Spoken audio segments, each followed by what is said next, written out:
دفعہ اکثریت نہیں مانتے یا مانتے ہیں. اکثریت کی کوئی اہمیت نہیں ہے. اقلیت کی بات ہے کہ جاننے والے لوگ بہت ہی کم ہوتے ہیں، عقل والے بہت ہی کم ہوتے ہیں، دانش والے بہت ہی کم ہوتے ہیں. اب یہ بحث ختم ہو گئی کہ موسیقی کے بارے میں اگر شریعت کے اکثر لوگ نہیں مانتے ہیں تو اس کی کوئی بات نہیں ہے. جو ہوش مند صوفی ہیں وہ مانتے ہیں اور اہل حقیقت مانتے ہیں، کیونکہ ان کے لیے روشن دلائل ہیں کہ پیغمبر اکرم کے زمانے میں بانسری بجی ہے اور آن حضرت نے خود عائشہ کو سننے کا موقع دیا ہے. دف بجتا تھا شادیوں میں اور دیگر مواقع پر، اور ایسی بہت سی چیزیں ہیں. اس کے علاوہ قرآن میں سب سے بڑی دلیل حضرت اسرافیل کی ہے، اور سب سے بڑی دلیل ایک پوری کتاب ہے. دلیل کوئی ایک بات ہوتی ہے، دلیل کوئی ایک جملہ ہوتا ہے، لیکن زبور ایک جملہ نہیں ہے، ایک سینٹنس نہیں ہے، وہ ایک پوری کامل کتاب ہے کہ جس کو حضرت داؤد علیہ السلام نے حاصل کیا. اور اس کے علاوہ اس میں ایک اور راز ہے کہ زبور کا انداز بیان منفرد ہے. وہ خود داؤد علیہ السلام کی اپنی مناجاتیں ہیں، حمدیہ گیت ہیں. اس میں ایسا نہیں ہے جیسے قرآن کا اندازی ارشاد ہے کہ یا ایھا الذین آمنو، اے ایمان والو، یا یہ ارشاد کہ یا ایھا الناس، اے لوگو. اس طرح سے نہیں ہے. زبور کا انداز بیان یہ ہے کہ اس میں کوئی کامل انسان کس طرح خدا میں فنا ہو جاتا ہے، اور خدا میں فنا ہونے کے ساتھ ساتھ وہ کس طرح مناجات کرتا ہے. یہ بہت بڑی بات ہے اور بہت بڑی عنایت کا ثبوت ہے کہ کس طرح بندہ مومن مناجات کرتے کرتے خدا میں فنا ہو جاتا ہے تو اس کو پتہ نہیں چلتا ہے کہ وہ فنا ہو چکا ہے. خدا میں فنا ہو جانے کے باوجود بھی وہی ادب کی باتیں کرتا ہے، وہی گریوزاری کرتا ہے. گویا خدا ہے جو اپنے بندے کی نمائندگی کرتا ہے. تو زبور کچھ ایسی صورت میں ہیں. اور پھر سوچنے کی بات ہے کہ اگر زبور ہے تو زبانی قدرت سے، خدا کی زبان سے، اور اگر برملا اس طرح سے وہ گیت ہوتے جیسے خدا کوئی گیت گاتا ہے تو یہ بات مناسب نہ ہوتی. باطن میں خدا ہے، اس میں ظاہر میں داؤد ہے. بعض دفعہ ایسا ہوتا ہے کوئی قول کوئی فعل پیغمبر کا اور امام کا ایک طرف سے اس انسان کامل کا قول ہوتا ہے یا فعل ہوتا ہے، اور دوسری طرف سے خدا کا ہوتا ہے. اس کا ثبوت صوفیاء کرام اور دیگر عارفین اس طرح پیش کرتے ہیں کہ وَمَا رَمَيْتَ إِذْ رَمَيْتَ وَلَكِنَّ اللَّهَ رَمَىٰ، اور تو نے نہیں پھینکا جب تو نے پھینکا لیکن خدا نے پھینکا. غور طلب بات ہے. جب تو نے نہیں پھینکا، جب پھینکا تو نے، یہ خدا نے پھینکا، یعنی ان حضرت کا فعل ہے اس میں، ایک طرف سے دوسری طرف سے خدا کا فعل ہے. اس طرح اقوال بھی ہیں کہ وہ اقوال ایک طرف سے انسانی کامل کے ہوتے ہیں اور دوسری طرف سے خدا کے ہوتے ہیں. اور یہ اس وقت کی بات ہے جب کہ انسانی کامل خدا میں فنا ہو جاتا ہے.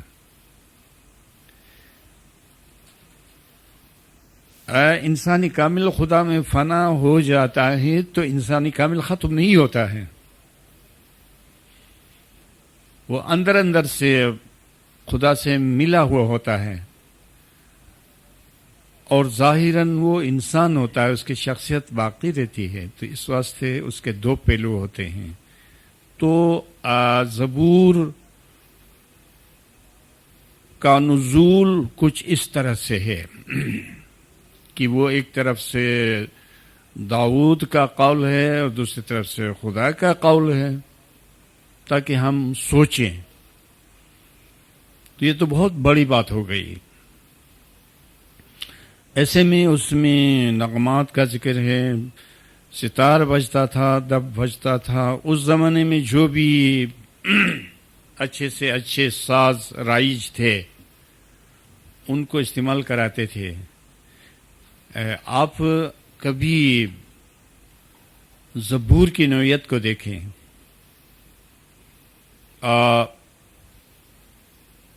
جتنا آپ پڑھ سکتے ہیں پڑھیں، لیکن اس کی نوعیت کو دیکھیں کہ وہ کس انداز کا کلام ہے.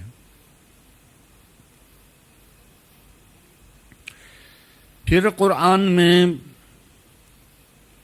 زبور کی تصدیق اس طرح سے بھی ہوئی ہے کہ خدا فرماتا ہے کہ اس نے پرندوں کو اور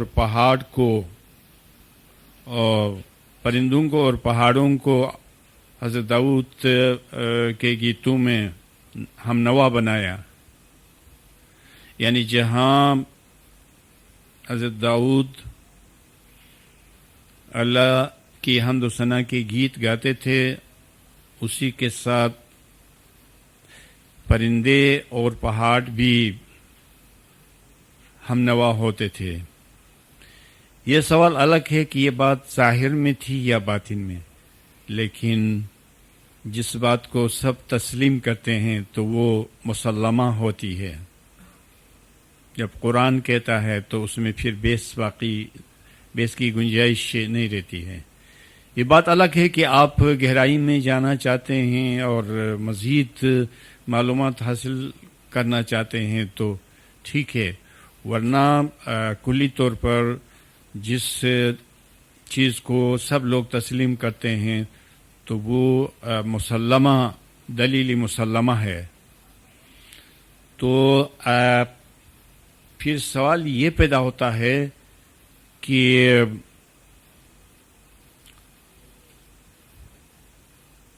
حضرت داؤد علیہ السلام کی تسبیح خوانی یعنی حمد و ثنا کے گیتوں کے ساتھ جو پہاڑ ہم نوا ہوتے تھے اور پرندے ہم نوا ہوتے تھے، اس کے کیا معنی؟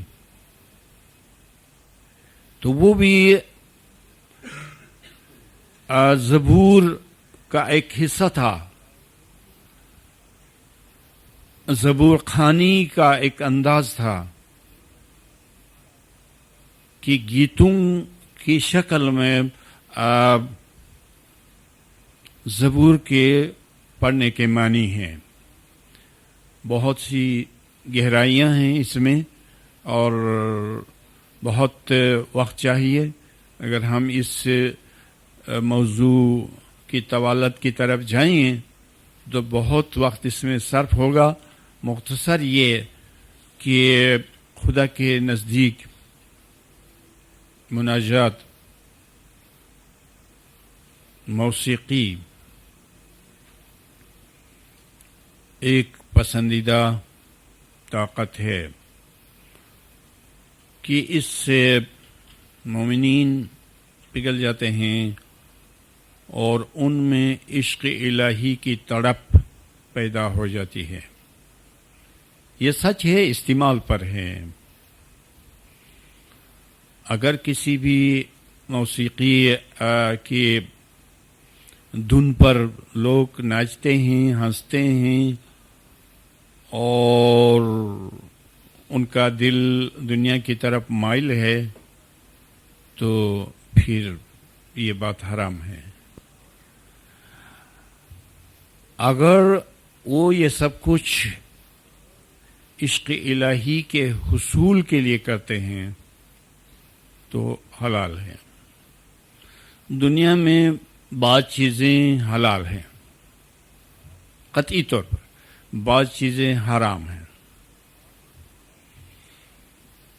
بعض چیزیں ایسی ہیں کہ وہ از خود نہ حلال ہیں نہ حرام ہیں، بلکہ ان کا انحصار فعل پر ہے، نیت پر ہے اور بندوں کے دل پر ہے.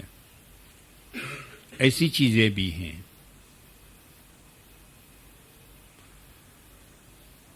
تو اگر نیت بد ہے تو کوئی اچھی چیز بھی حرام ہو سکتی ہے. بہرحال دنیا کو دیکھیں، نیچر کو دیکھیں، اسلامی ممالک کو دیکھیں کہ روز بروز دنیا آگے بڑھتی چلی جاتی ہے. اس کے علاوہ اسماعیلی مذہب میں آرکیسٹرا ہیں، اسماعیلی مذہب میں بینڈ ہیں. سوال یہ پیدا ہوتا ہے کہ یہ آرکیسٹرا اسماعیلی جماعت کے اندر ہے یا اسماعیلی جماعت کے باہر ہے. اگر یہ حرام ہے تو اسماعیلی جماعت کے اندر کیوں ہے؟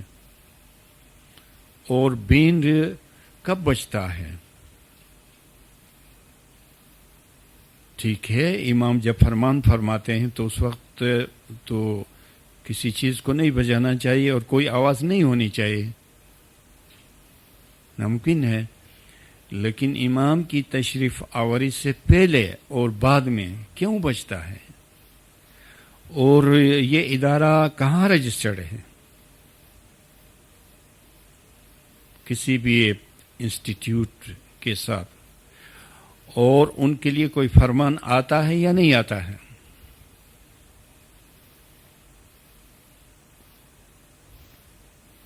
اور اگر فرمان آتا ہے تو کس عنوان سے آتا ہے؟ آرکیسٹرا کے لیے بھی کوئی فرمان آتا ہوگا، دعائے اسیس آتی ہوگی. اس کے علاوہ اور بہت ساری چیزیں ہیں. مزید برآں دنیائی اسماعیلیت کہاں سے کہاں تک ہے تو جائزہ لینا چاہیے کہ دنیائی اسماعیلیت صرف پاکستان نہیں ہے،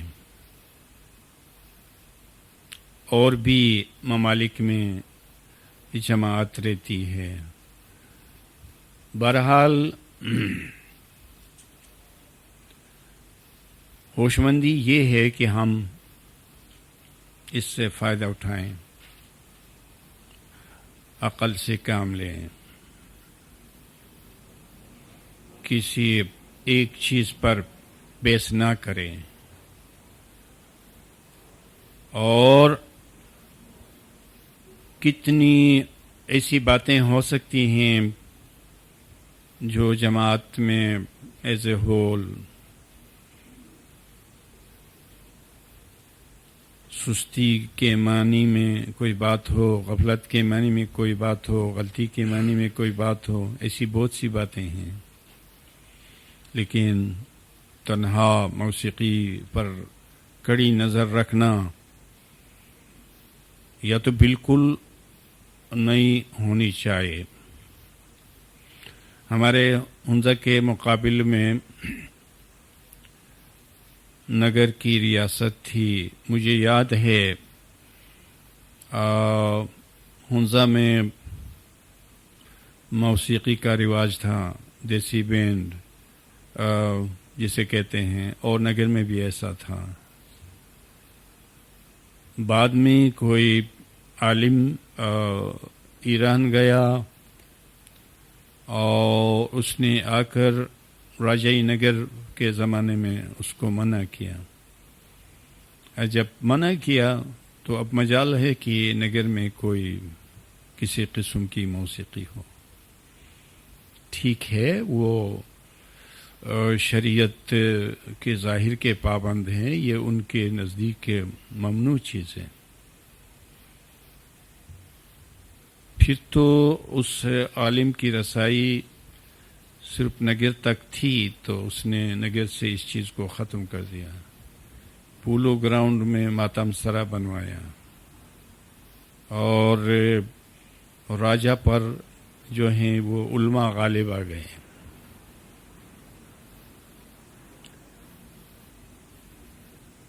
اگر اس کی نظیر کوئی بات ہے تو دنیائی اسماعیلیت میں کسی قسم کی بھی موسیقی نہیں ہونی چاہیے. موسیقی سب موسیقی ہے، بینڈ بھی موسیقی ہے، آرکیسٹرا بھی موسیقی ہے، ڈھول بھی اس میں ہے، شانائی بھی ہے، فلوٹ بھی ہے، اور تمام چیزیں. لیکن اگر ایسا نہیں ہے تو کسی ایک چیز پر نظر رکھنا تو میرے خیال میں، اور یہ اس میں سیاست ہے. لوگ کافی آگے بڑھ چکے ہیں، جانتے ہیں، آزادی کے عادی ہو گئے ہیں، اور ابھی زبردستی نہیں چلتی ہے. عقل سے، منطق سے لوگ کام لیتے ہیں. لہذا اس طرح سے جماعتوں کو سمجھانا چاہیے جو ہر چیز موافق عقل ہو.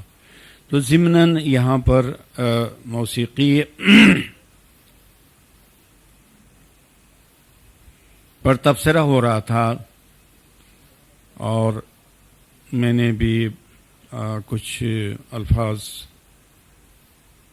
بیان کرنے کی خواہش کی.